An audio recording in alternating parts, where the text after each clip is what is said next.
ओम अज्ञानतिमिरान्धस्य ज्ञानजनाशलाकया चक्षुरुन्मीलितं येन तस्मै श्रीगुरुवे नमः। नमो विष्णुपदाय कृष्णपृष्ठाय भूतले श्रीमते भक्तिवेदांत स्वामिने इति नाम्ने नमस्ते सरस्वती देव गौरवाणी प्रचारणे निर्विशेष शून्यवादी पार्षदे स्थाने वाञ्छाकल्पतरुभ्यश्च कृपा सिन्धुभ्यश्च पतितानां पावनेभ्यो वैष्णवो नमः। जय श्री कृष्ण चैतन्य प्रभु नित्यानंदा श्री अद्वैत गदाधर श्रीवासादि गौर भक्तवृंद। हरे कृष्ण कृष्ण कृष्ण हरे हरे, हरे राम राम हरे हरे। इस जापा सत्र में उपस्थित आप सभी भक्तजनों के चरणों में कोटि कोटि दंडवत प्रणाम। पहले तो मैं क्षमा प्रार्थी हूँ कि मैं रेगुलर रूप से आप लोगों का दिव्य संग नहीं ले पा रहा हूँ। प्रभु, आज के जापा टॉक में मैं जगन्नाथ जी के जो बहुत अद्भुत भक्त है, उनकी क्रिया प्रतिक्रिया के बारे में बताने जा रहा हूँ। ये अमोघ लीला प्रभु द्वारा एक बहुत ही सुंदर से लेक्चर्स का पार्ट है। इस क्रम में अगर कोई ऊंच नीच हो जाए उसके लिए मैं क्षमा प्रार्थी हूँ, और आप लोगों से आशा करता हूँ कि आप लोग अपनी आशीर्वाद और कृपा बनाए रखें, ताकि मैं सही समय पर सही शब्दों का उपयोग कर सकूं। क्योंकि इसमें मेरी कोई क्षमता या कोई दक्षता नहीं है, मैं सिर्फ उसी को रिपीट टेलीकास्ट कर रहा हूँ। तो प्रभु, इस क्रम में बहुत ही सुंदर एक भक्त का नाम आता है बंधु मोहंती, जो पुरी के आसपास ही रहते थे, बहुत गरीब थे। उतना अच्छा उनका धन का इनकम नहीं था, और हर समय हरि नाम पे, हरि कथा पे लगे रहते थे। तो उनकी पत्नी ताना भी देती थी कि आप कुछ कीजिए इनकम के लिए, हमारे तीन तीन बच्चे हैं, कैसे होगा भरण पोषण। बोला नहीं, जगन्नाथ जी सब कर देंगे। बोला नहीं, ऐसे नहीं होगा। ऐसे कुछ दिनों तक चला। उसके बाद पत्नी बार बार बोलने लगी, ताना करने लगी। तो बंधु मोहंती बोले ठीक है, पूरी में एक मेरा सखा है, दोस्त है, जिसकी पत्नी लक्ष्मी ही है, चलो हम उनसे मदद मांगते हैं। तो अब ये पति पत्नी बच्चे सब उठाए, झोला उला, चल दिए यात्रा। उस समय इतनी वाहन की व्यवस्था तो थी नहीं, पैदल ही चलते थे लोग। तो पैदल चलते चलते 2 दिन में पहुंचे। अब गए तो वहां कुछ पर्व था उस दिन, शायद बहुत बहुत भीड़ थी, कहने का मतलब है बहुत ज्यादा रश था।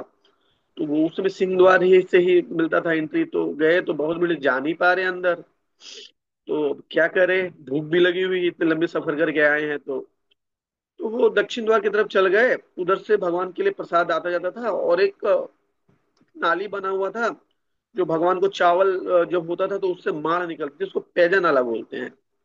अब इनको इतना भूख लगा, प्रसाद की कोई व्यवस्था नहीं हो पा रही है, तो मजबूरी में उन्होंने क्या किया, कुर्सी से लेके वो माड़ पी लिए पूरे फैमिली। अब ये जगन्नाथ जी के देख के बहुत द्रवित हुए, बोले अरे मेरा भक्त उतना दूर से आया और मैं ऐसे कैसे उनको भूखा सोने दूं।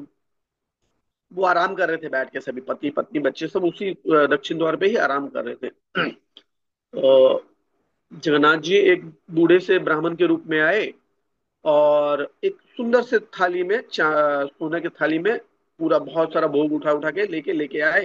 और बोले, उधर आके दक्षिण द्वार पे चिल्लाए, बोले बंधु मोहंती कौन है। बोला आप हो, आप उतना देर से आए हो, ये आपके लिए प्रसाद है, ये वो ऐसे बोले। तो बंधु मोहंती उठे और प्रसाद ले लिए। बोला हो सकता है किसी ने भेजा होगा। तो लेके बैठ गए और अपनी पत्नी और बच्चों को उठाने लगे। तब तक में वो ब्राह्मण उधर से गायब हो गया, दिखा नहीं। तो वो प्रसाद उसाद पा लिए, बहुत सुंदर प्रसाद था, इतना दूर की यात्रा थी। तो उनको बहुत अच्छा लगा, वो खा पी लिए। और उसके बाद जब खाने के बाद देखा, रे थाली तो बहुत सोने का है, ये तो बहुत कीमती है, उसको वापस देना पड़ेगा। वो खोजे ब्राह्मण को, नहीं मिले। तो बोले काफी रात हो गया है, एक काम करता हूँ, मैं इसको यहाँ रख लेता हूँ। जो उतरी था उनको उतारे, उनको लपेट के उसमें रख लिए। अब दूसरे दिन सुबह क्या हुआ, पांडा लोग आए, सब खोजे, मिल नहीं रहा थाल, थाल कहाँ गया, थाल कहाँ गया। ये बात किस तरह राजा तक पहुंच गई बात। अब सब खोजना चालू किए, तो दक्षिण द्वार में जाके गए तो देखो उधर बंधु मोहंती सोए हुए हैं, और हल्का सा वो प्लेट बाहर निकला हुआ है उतरी से, और सूरज की रोशनी उस पर पड़ रही है तो चमक रही है।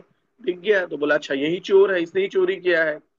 तो बंधु मोहंती ने बहुत सफाई देने की कोशिश की, नहीं एक ब्राह्मण आए थे, बहुत ओजस्वी थे, बहुत तेजस्वी थे, उन्होंने हमें दिया, हमने कोई चोरी उरी नहीं किया, अगर हमको चोरी करना हो तो हम लेके भाग गए हो, तो हम यहाँ क्यों रहते। किसी ने उसकी बात नहीं सुनी। राजा भी क्रोधित हो गए कि नहीं, अगर भगवान के थाल चोरी हो रहे, बहुत बड़ा क्राइम है। उनको उन्होंने जेल में डाल दिया। अब जगन्नाथ जी बेचैन हो गए, और वो राजा के शॉप में गए। बोला देखो, इतनी दूर से मेरा भक्त आया था, मैंने उनको प्रसाद दे दिया तो क्या किया, मैंने दिया, तुमने थोड़ी दिया। आप उसको फटाफट वहां से निकालो, और उसका मान सम्मान के साथ उसको करो। तो फिर राजा दौड़ते हुए गए। बोला बंधु मोहंती को कारागार से बाहर किए, पूरे परिवार को उनको मान सम्मान के साथ लाए। उनको ऐसी व्यवस्था कर दी कि पूरी में ही उनको रहने का, खाने का, पीने का, जिंदगी भर की व्यवस्था कर दी। राजा ने बोला आप जब तक रहेंगे आप यहीं रहिए, यहीं खाइए, यहीं पीजिए, आपके रहने की व्यवस्था, ये खाने की व्यवस्था। तो कहने का मतलब है कि जगन्नाथ जी इतने दयालु हैं, इतने कृपालु हैं कि आप कल्पना भी नहीं कर सकते हैं। बताइए, एक छोटे से भक्त के लिए उन्होंने इतना बड़ा उपकार किया। तो कहने का मतलब जगन्नाथ जी बहुत ही दयालु, बहुत औदार्य हैं। इसी तरह एक और भक्त का नाम आता है, उनका नाम है दास्या बौरी। ये भी पुरी के आसपास ही बलिग्राम गांव में थे। ये थोड़े नीच जात के थे, बुनकर थे, वेवर। तो इनके पास ना उनका इनकम थी, बच्चे भी नहीं थे उनके तो। लेकिन हाँ, उनकी हरि भक्ति में बहुत बहुत बहुत आसक्ति थी। वो हमेशा जहां भी हरि कथा होता था, जहां भी कीर्तन होते थे, जाते थे पत्नी के साथ, और हमेशा जाते थे और करते थे। लेकिन उनके पास मतलब उस समय ऐसा था कि लो जाति के लोग को भी जाने के लिए अलाउ नहीं था, तो वो बाहर ही जाते थे, बाहर ही प्रार्थना करते थे भगवान से। भगवान मैं कितना नीच हूँ, ये हूँ, आपके दर्शन नहीं हो पा रहे, कोई बात नहीं, मैं आपके जगन्नाथ रथ यात्रा में करूंगा। तो एक बार, पहली बार उन्होंने जब जगन्नाथ यात्रा में जगन्नाथ जी को देखा, ओह, बहुत खुश हुए। इतनी सुंदर आंख है, इतने हाथ है, ये खूब नाचने लगे, कूदने लगे, बहुत ग्लोरिफिकेशन किए जगन्नाथ जी के, खुश हो गए, बहुत नाचे नाचे। ऐसे करते करते करते उनका कुछ दिन में हरिनाम दीक्षा भी हो गया। लेकिन दिक्कत वही कि अंदर नहीं जा पाते थे। तो जगन्नाथ यात्रा के बाद जब वो दर्शन करके आए, तो उनकी पत्नी ने उनको मिट्टी के बर्तन में प्रसाद दिया। कैसा था? मिट्टी का बर्तन लाल था, उसके ऊपर चावल था सफेद, और बीच में साग था काले रंग का। तो ऐसा सेब बन रहा था जैसे जगन्नाथ जी का आंख हो। तो इतने भाव विह्वल हो गए देख के, और नाचना चालू कर दिए। तो उनकी पत्नी बोली क्या हो गया? बोला ये तो जगन्नाथ जी का आंख है। बोला कैसे? बोले देखो, लाल है, सफेद है, बीच में काला है। अब वो नाचने लगे, तो अब उनकी पत्नी को बहुत चिंता हो गई कि प्रसाद कैसे ग्रहण करेंगे। तो उन्होंने ऐसा किया, अगले वर्ष से सब प्रसाद अलग अलग देना चालू कर दिया, चावल अलग, साग अलग, ताकि वैसे भाव विभोर ना हो और नाचना ना लगे। मतलब इतना दिव्य प्रेम था उनको जगन्नाथ जी के लिए। वो हमेशा मतलब जहां भी जो चीज देखते थे वो जगन्नाथ जी से कनेक्टेड कर देते थे। तो एक बार जगन्नाथ जी भी उनको चतुर्भुज रूप में दर्शन दिए। बोला कि आप मेरे दर्शन के लिए इतने व्याकुल रहते हैं, तो आप मेरा दर्शन ले लीजिए। बोला प्रभु ये तो ठीक है, आप तो बहुत दयालु हैं, आपने मेरे को इतना चतुर्भुज रूप में दर्शन दिया। तो बोला आप एक काम कीजिएगा, आप भी जब भी चक्र को देखिएगा मेरा स्मरण कीजिएगा, मैं आपको दर्शन दूंगा। तो इतना कृपा कर दिया भगवान उनपे। एक बार ऐसे बहुत बड़ा नारियल दिखा उनको। तो बोला यार ये तो बेस्ट नारियल है, और बेस्ट आदमी को ही देना चाहिए। तो उन्होंने नारियल वाले से बार्गेनिंग किया। बोला कितने का है? तो नारियल वाला समझ गया कि ये तो मतलब इसको लेना ही है, किसी हालत में एक काम करते इसको बढ़ा चढ़ा के दाम दे देता हूँ। तो उसने बहुत बड़ा अमाउंट कर दिया। तो उनके पास जो भी थे सेविंग सब उन्होंने दे दिया और नारियल ले लिया। नारियल ले लिया तो अब गए तो पांडा के रास्ता में मिल गए, क्योंकि उनको अलाउ तो था नहीं जाना। तो उन्होंने बोला पांडा जी ये ले जाइए और ये जगन्नाथ जी को दीजिए, सबसे बेस्ट नारियल है, और बेस्ट आदमी मतलब जगन्नाथ जी को ही ऑफर होना चाहिए। आप गरुड़ स्तंभ के पास जाइएगा और भगवान को ऑफर करके बोलेगा कि ये दासिया बौरी ने भेजा है, कृपया करके आप ग्रहण कीजिए।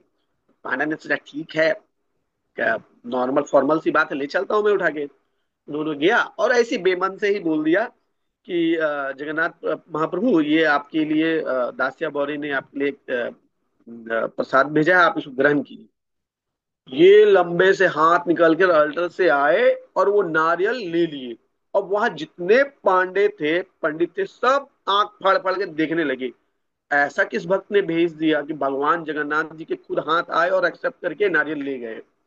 सब पूछने लगे उस पांडा से। तो पांडे से बोले, पांडा बोले एक दासिया बौरी है, वो बाहर खड़े हैं, नीचे जात के इसलिए आ नहीं पाते हैं, ये उनका वो है। तो अब सब उनके नाम बहुत मतलब प्रचलित हो गए, क्योंकि भगवान की कृपा है। अब भगवान थोड़ी देखते हैं ऊंचा नीचा कौन क्या है, वो तो भाव देखते हैं कि हाँ किस भाव से मुझे अर्पण किया जा रहा है। तो ऐसे ही कुछ दिन के बाद उनको आम बहुत सुंदर सुंदर दिखे, तो वो बोले इस बार हम जगन्नाथ जी को ये ऑफर करते हैं। तो वो आम लेके गए। तो अब इस बार पांडव में होड़ लग गया कि मैं ऑफर करूंगा आपका प्रसाद, मैं ऑफर करूंगा। तो जो दास्या बौरी थे उन्होंने हाथ जोड़ा, बोला क्षमा कीजिए, मैं खुद ही भगवान को ऑफर कर दूंगा, आप लोग लड़िए मत। वो गए, वो चक्र के सामने बाहर खड़े हो गए और भगवान को याद किए तो भगवान तो साक्षात दर्शन दे दिए, और लंबी सी हाथ करके उनका आम जो थे वो एक्सेप्ट कर लिए। कहने का मतलब है कि हमारे जगन्नाथ जी इतने कृपालु हैं, इतने दयालु हैं, वो किसी तरह का ऊंच नीच नहीं देखते, वो बस भक्तों का भाव देखते हैं कि वो किस भाव से मुझे पूज रहा है। और इस तरह और भी बहुत सारे भक्तों की लिस्ट है, लेकिन समय के अभाव के चलते मैं अपना जपाटो को यहीं पर समाप्त करता हूँ। अगर इस क्रम में कोई ऊंच नीचता हुई तो मैं क्षमा प्रार्थी हूँ, और आप लोगों से आशा करता हूँ कि आप लोग अपनी आशीर्वाद और कृपा बनाए रखें। जगन्नाथ महाप्रभु की जय, जगत स्वरूप शिल प्रपाद की जय, अन्नकोटि वैष्णव वृंद की जय।